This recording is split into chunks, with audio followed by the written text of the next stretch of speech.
Whether it's the trade market or projecting the future, defensive tackle Ed Oliver has been a hot topic this offseason, so we're going to examine the player from every angle today on Locked On Bills. You are Locked On Bills, your daily Buffalo Bills podcast. Part of the Locked On Podcast Network, your team every day.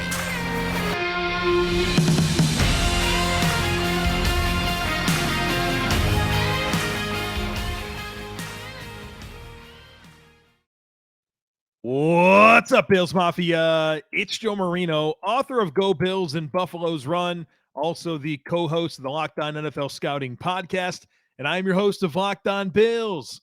I want to thank you for making Locked On Bills your first listen every day, and please be sure to subscribe or follow for free on YouTube or wherever you listen to podcasts. We're part of the Locked On Podcast Network, your team every day. Well, folks, we're going to talk about Ed Oliver on the podcast today. And I've tried to do this with the players that people are buzzing about. And we've already taken a hard look at Terrell Bernard, Spencer Brown, and today is going to be Ed Oliver. And I'll tell you what, I think Gabe Davis is going to be the next player that we're going to do this with. We're going to look at him from every angle, but today is Ed Oliver's day. And so we're going to talk about what he is, what the film revealed to me when I studied him this morning, and then I want to talk about projecting him to the future and some of the challenges that exist with that conversation and some of the things that are exciting about that conversation. So let's talk about him from every angle, because I'll tell you what, I get a lot of questions about Ed Oliver. What's his trade value? Could the Bills get a day 2 pick if they traded him? Could the Bills trade him and move up in the first round of the draft? There's a lot there. And so I want to unpack everything here today. So Ed Oliver, Buffalo Bills defensive tackle, entering his 5th season. And he's playing his 5th season under the 5th-year option, which pays him $10.7 million. It is a hard number. And that has made him the subject of trade discussion, at least among fans. You're looking at an expiring contract, maybe a player that hasn't quite fulfilled every expectation that people have had for him as a top 10 pick. And the fact that moving on from him right now frees up $10.7 million. And I think people get very excited about what the Bills could do with that money. So how did we get here? Let's take a look at the entire picture with Ed Oliver, study the tape, and discuss the future outlook. So Ed Oliver's 25 years old, and he turns 26 in December. So I guess you would call this his age 25 season. Grew up in Houston, Texas. Was a 5-star recruit out of high school. A top 10 overall recruit in the country. He could have went to any college he wanted to. Anywhere he wanted to. But he wanted to stay in his hometown of Houston. I remember this very well. He wanted to remain loyal to the soil. And so he played his college football at Houston. And he had a dominant career. A dominant career as a 3-year starter. Was a 3-time All-American his last 2 seasons. He was a consensus All-American. In 2017, he was the AAC Conference Defensive Player of the Year. He won the Outland Trophy, which is given to the best lineman in college football. He certainly met expectations at Houston for coming in with such a high recruiting profile to a non-Power 5 school. So then he enters the draft, right? The Bills pick him number 9 overall. And from here, I want to talk about his verified measurements, because this is always going to be a conversation, a big part of the conversation as it relates to Ed Oliver is his size. And so let's be reminded of his size. And again, these are verified measurements. 6'017", so 6'1" and 7/8", which among defensive tackles in the NFL is the 10th percentile. He's 287 pounds, which is the 51st percentile. He's got 31 and 3/4 inch arms. That's the 7th percentile, and that's the most important number I've given you yet. Yeah, he's a little short. He's not very big in terms of mass. He's 280 something pounds, but he's got sub 32 inch arms, 31 and 3/4, 7th percentile.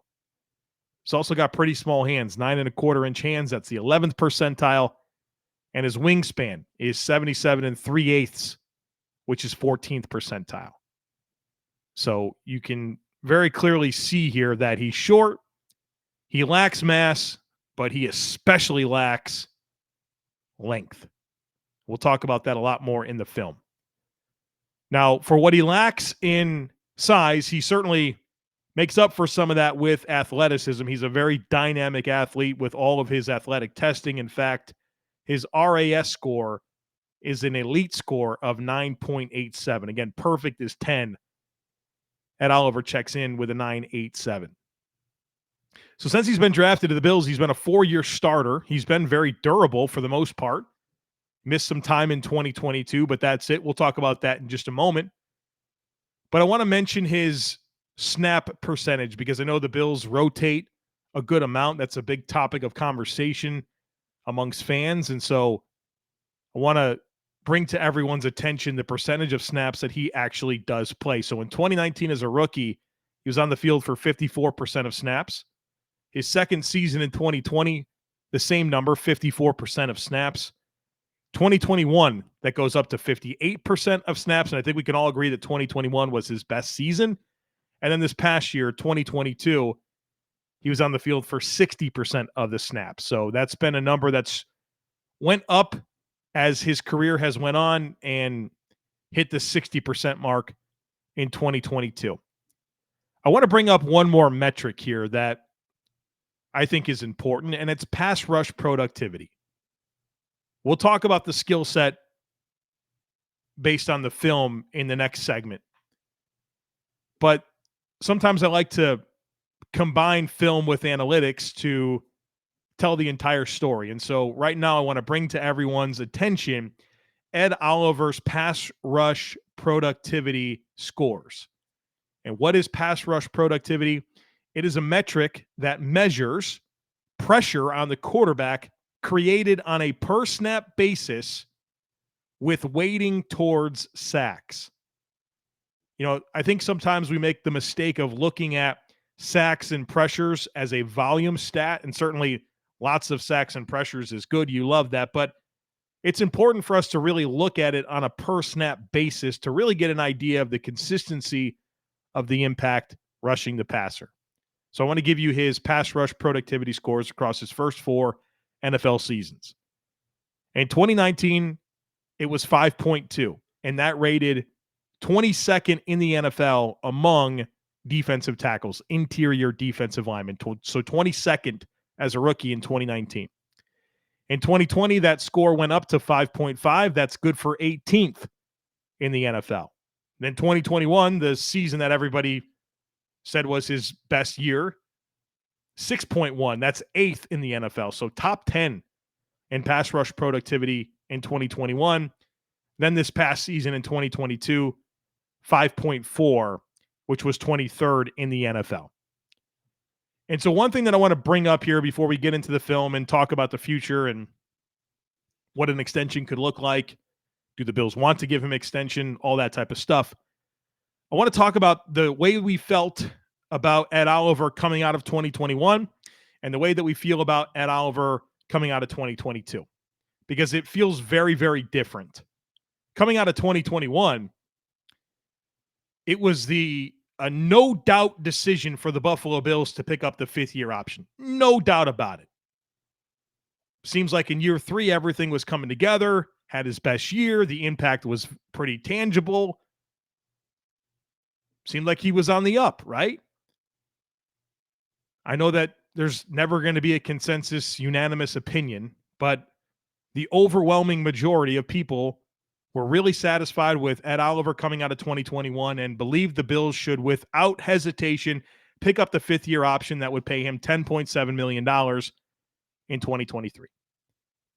So we come out of 2022, and that's not the conversation anymore. A lot of the conversation has shifted to, well, could the Bills trade him and get something? I'd rather have something else besides Ed Oliver in a contract year, right? That's really where I feel like the overwhelming majority of the conversation is centered, or at least in terms of what's getting back to me. So what's different? What happened? Well, he had some injuries. He had some injuries last year that I don't think we're remembering well enough. And that's really the first time in his NFL career that he's had to really play through a lot of injuries. And it started in week 1. He had an ankle injury. He missed 3 games right off the bat. Then he had a calf injury about midseason, and then in week 14, the pectoral injury. Now, the calf injury and the pectoral injury wound up not costing him any time, but those are certainly things that he had to play through and impacted his ability to make an impact. And so I'm not making excuses for Ed Oliver. I just want to provide all the information. I want to give you all the context as you consider what I have to say today and foil that against your own personal thoughts of Ed Oliver. I want to deliver everything as honestly as I possibly can. And I think being reminded of those 3 different injuries from this past season and contrasting that to 2021 and the way everybody felt about him, well, what's different? And I think sometimes you have to take a step back and be reminded of some things. And Ed Oliver played through some injuries this past season, which surely impacted his performance because it didn't quite measure up to what we described as a mini breakout season for him in 2021. All right, folks. So in just a moment, I'm going to talk about the film. I studied him this morning and have a lot to say about the player that I watched. But before we get there, I need to tell you about Ultimate Football GM. You've heard me talk about this game before. And if you've ever thought you'd make a good GM, then you got to give it a try. When you play Ultimate Football GM, you get to control and manage every aspect of your team as you try to build a dynasty and play through seasons. With Ultimate Football GM, you're responsible for hiring coaches, managing finances, negotiating player salaries and terms. You got to deal with free agency, the draft, injuries, personnel issues, all the ups and downs of a season, and all this in a challenging and realistic game world. Ultimate Football GM is completely free and playable offline, on the go, as you want and when you want to. Locked On Bills listeners get a 100% free boost to their franchise when using the promo code Locked On in the game store. That's Locked On, so make sure to check it out today. Again, to download the game, just visit ultimate-gm.com or look it up on the app stores. That's ultimate-gm.com. Ultimate Football GM, start your dynasty today.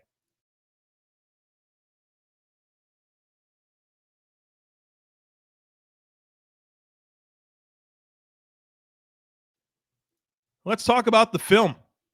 I studied him this morning, and obviously I have a high degree of familiarity with Ed Oliver and his skill set and what he brings to the table. But for the purposes of these conversations, I really like to just get rid of all my prior thoughts of the player, turn on the tape, and let it speak to me and tell me what the skill set is and what type of player they actually are.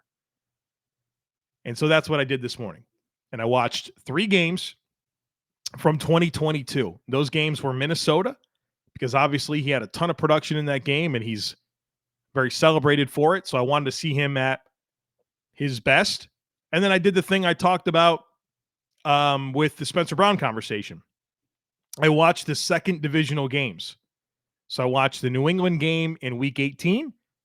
And then I watched the Miami wild card win because he didn't play in the first Miami game. So his first Miami game was the week, I can't remember what week it was, 15 game against Miami. And then that second game in the wild card playoff. So if you were looking to watch the same stuff that I watched to come to these conclusions, that's what you can go back and look at.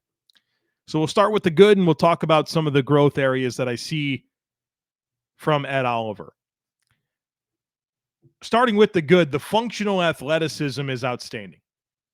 He's a really dynamic athlete. It shows up, right? It obviously he tested very well, but you see functional athleticism on tape.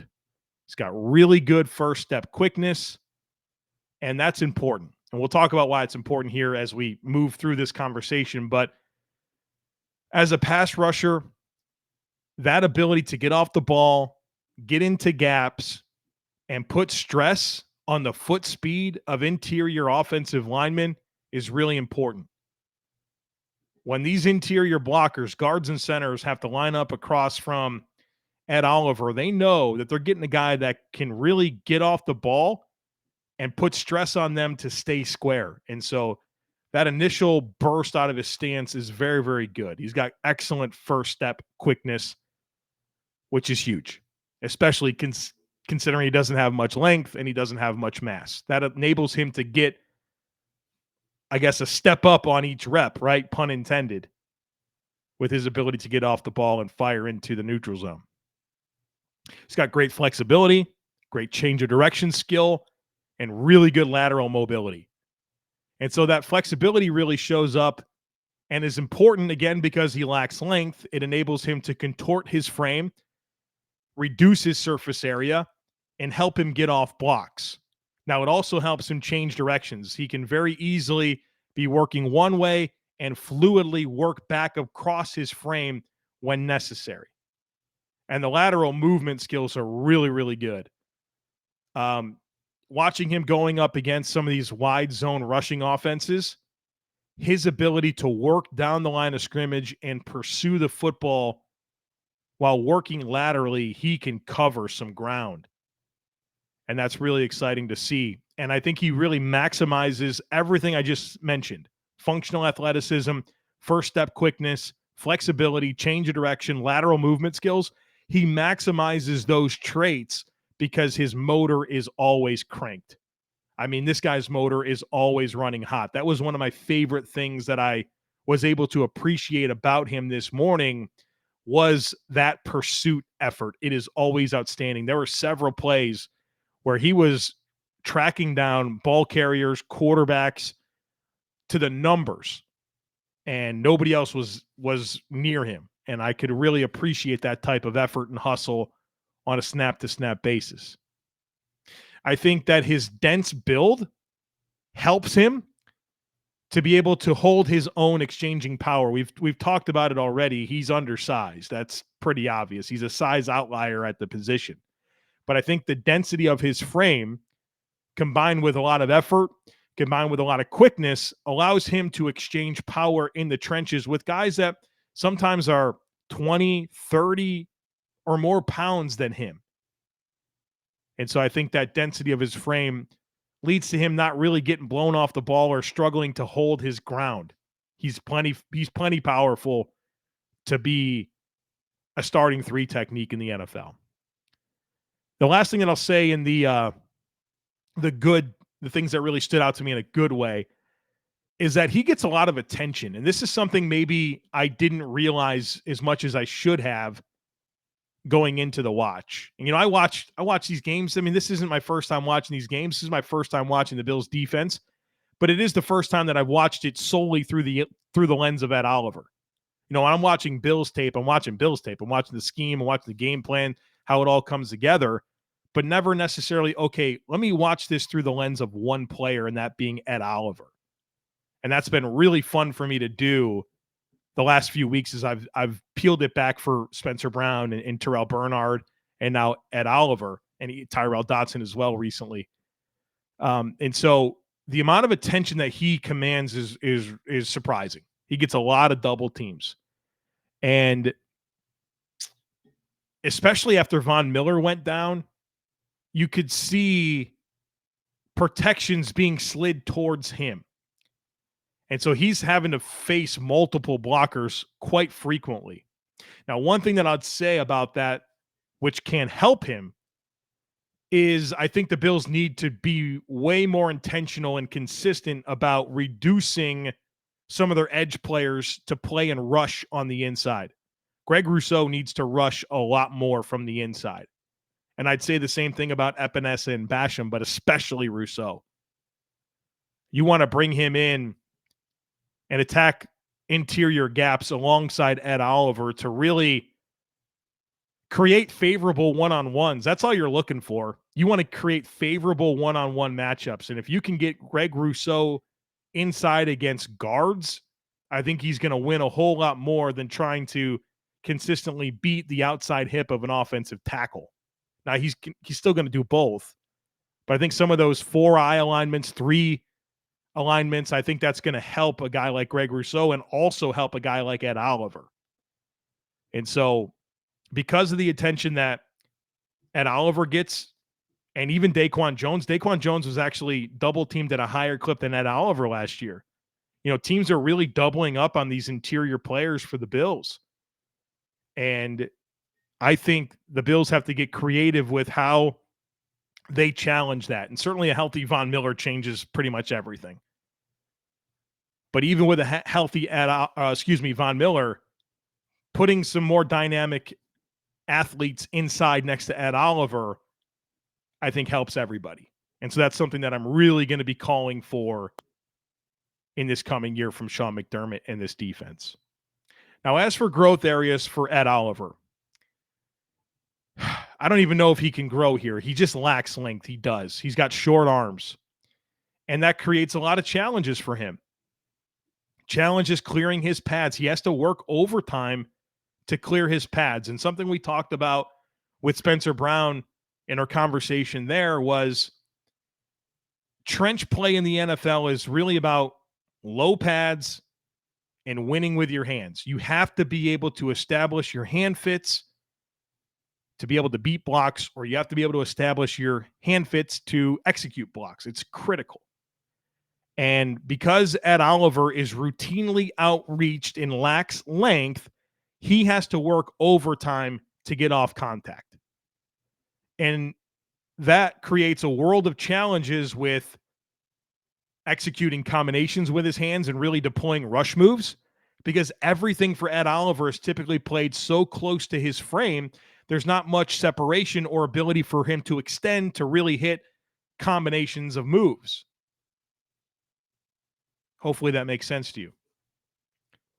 Now, with that, I also see too many body-to-body rushes. And so Ed Oliver at a tick under 6'2", 280-something pounds, sub-32-inch arms, him going body-to-body to beat blocks as a pass rusher is just not going to work. He has to be more deliberate about attacking half of a man and working to the edges of blockers, and then from there allowing that flexibility and that quickness to get around corners and get into the backfield. So the lack of length is an issue, but so is the way that he attacks blocks a lot of times. There's no reason for him to be going body to body with these interior offensive linemen. Attack the edges, attack half a man, and put yourself in more favorable situations to win. So that's teachable, but I can't make his arms longer. But those two things together lead to inconsistency. The last thing I have written down under growth areas is a better feel for down blocks. I think Ed Oliver gets very excited about his ability to pursue and get to the football, and he plays with a lot of urgency, but sometimes there's a lack of awareness to different pressure points within a blocking scheme that's going to try to wash him out of a gap. And so being a little bit more aware of where those down blocks are going to be so that he cannot get washed and he can kind of sit when he needs to, I think is really important. So a little bit of recognition type stuff. But the bottom line here is Ed Oliver is a really solid starting 3 technique. Is he an elite player? I would not call him that, but there's no doubt in my mind that Ed Oliver is a quality starting 3 technique in the NFL. Again, is he dominant? No. Is he a good starter? Yes. And I think when you can accept him for that and not measure him against Aaron Donald or Quinnen Williams or Jeffrey Simmons, you can appreciate who he is as a player. But inevitably, that doesn't get to happen, right? You're going to be measured against the other defensive tackles in your class. You're an undersized defensive tackle, so inevitably you're going to be measured against people like Aaron Donald or Geno Atkins. And that hasn't proven to be that type of player. But that doesn't mean he isn't a good, solid starting 3 technique in the NFL. But also, there's limitations to be mindful of, and those limitations really make the future conversation as it relates to Ed Oliver pretty challenging. So we're going to dig into that here in just a moment, but I need to tell you about FanDuel. The NBA playoffs are almost here, and now is the perfect time to download FanDuel, America's #1 sportsbook, because new customers get a no-sweat first bet up to $1,000. That's bonus bets back if your first bet doesn't win. Just download the FanDuel Sportsbook app. It's safe, secure, and super easy to use. Then you can bet on everything from the money line to point scores and threes drained. Plus, FanDuel even lets you combine your bets for a chance at a bigger payout with a same-game parlay. So don't miss the chance to get your no-sweat first bet up to $1,000 in bonus bets when you go to FanDuel.com/lockedon. That's FanDuel.com/lockedon to learn more. Make every moment more with FanDuel, an official sports betting partner of the NBA.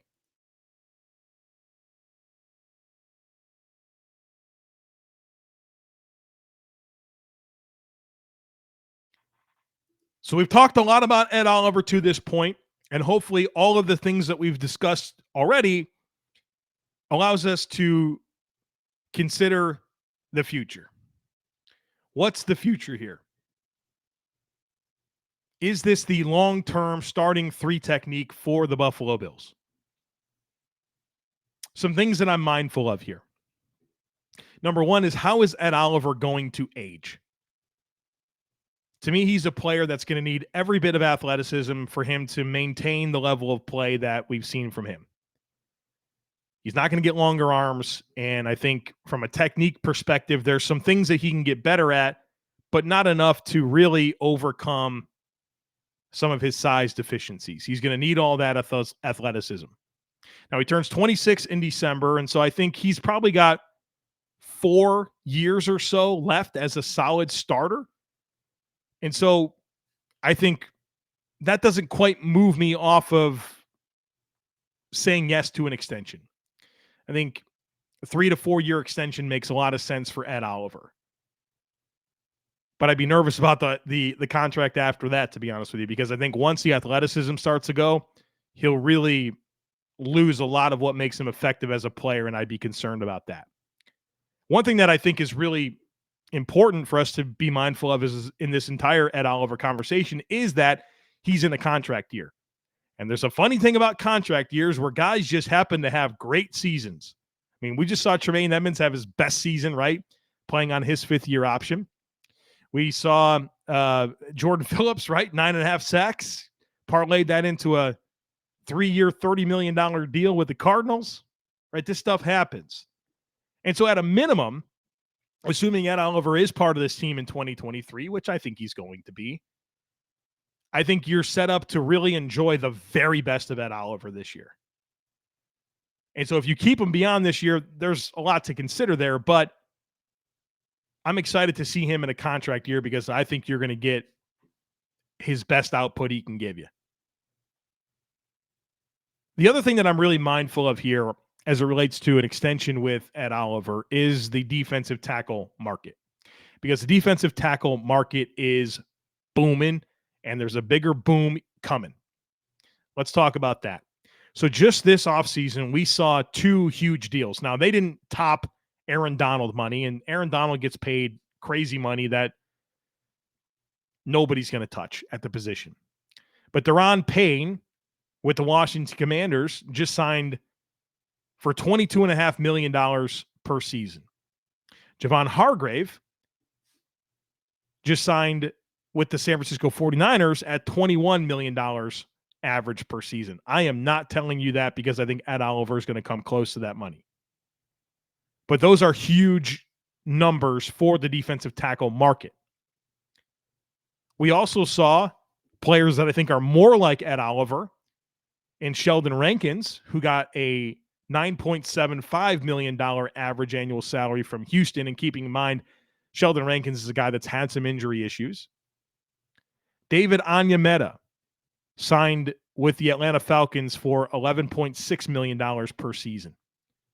And I think that's kind of the sweet spot for a guy like Ed Oliver, is probably around that 10 to 12, maybe a little bit more if he winds up having a good season, maybe a little more. But I think that's kind of the stratosphere to consider Ed Oliver. Now, something else that makes this even more challenging is that 2019 defensive tackle class that Ed Oliver was part of. All of those guys are due for extensions, and they're all good. And they're all arguably better than Ed Oliver. Quinnen Williams is going to get paid north of $20 million per season. I'm sure of that.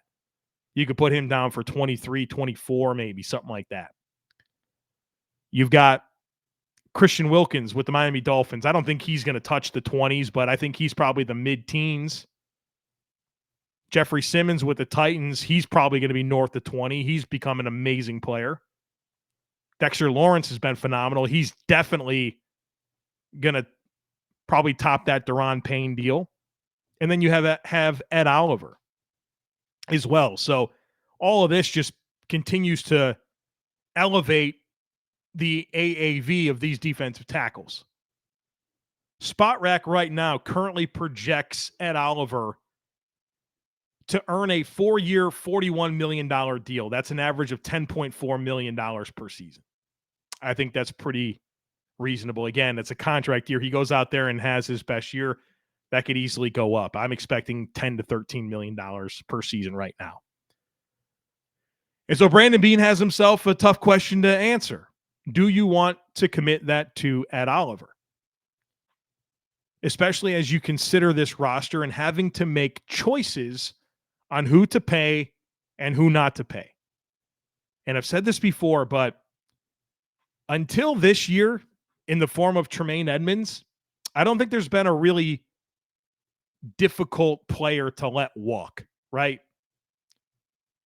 I don't put Harrison Phillips in that bucket. But they've kept everyone.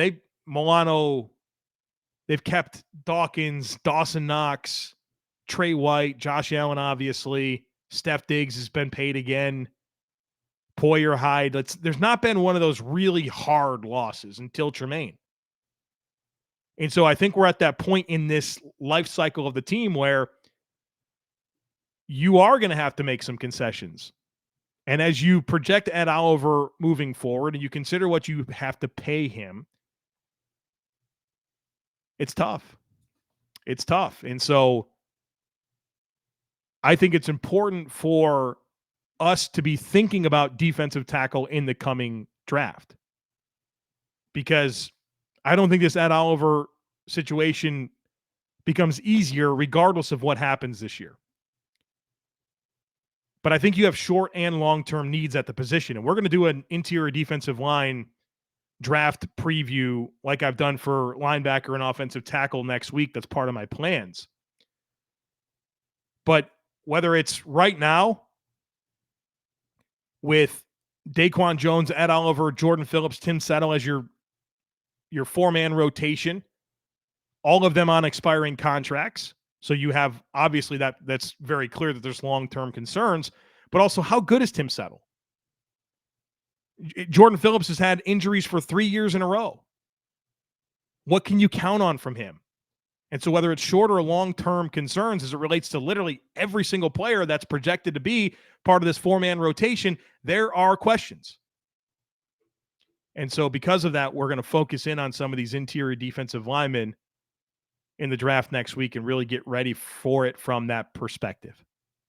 So I hope you enjoyed this conversation. I really have enjoyed kind of doing deep dives into these players and talking for an entire episode about one guy and the dynamics that goes into it. And so I think you can expect this from Gabe Davis next week. And if there's any other players you'd like me to do this for, let me know.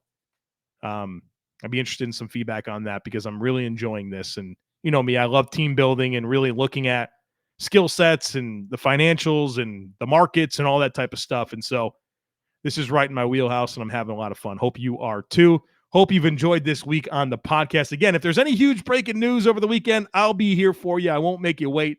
But otherwise, we'll catch up again on Monday. As always, I kindly ask that you rate, review, share, subscribe to the podcast. Tell a friend. Share it on social media if you're enjoying what's happening. Happy Easter to you. Have a great weekend. Go Bills. And I look forward to catching up with you again on Monday.